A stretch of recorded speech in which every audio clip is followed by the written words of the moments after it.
Good morning, friends. We are going to practice some pre-writing skills and things to get ready to write some letters and to write your name. If you know how to write your name, that's great. I want you practicing every day.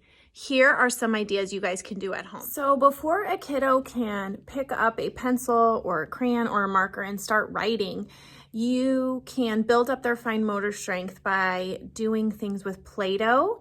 You can roll it into letters, and even just using Play-Doh is strengthening their hand skills, which is great. They can practice doing lines and squiggles and letters in a tray full of salt or even sugar or rice.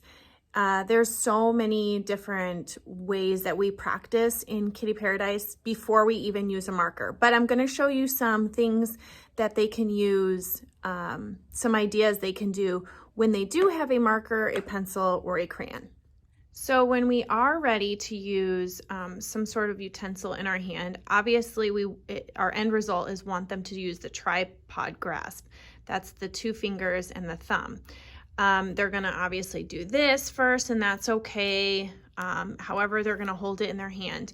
And we just practice lines. We call them zip and zoom lines.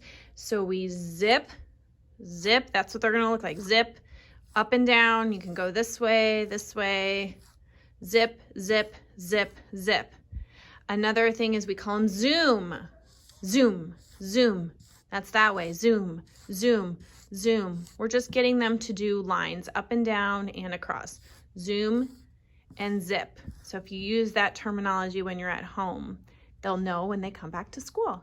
So once we have them start doing that with a marker or even a paintbrush with water or everything, chalk, all the writing utensils we use with zip and zoom lines, we could practice with a highlighter as well. You can do some zip lines for them like this, or zoom.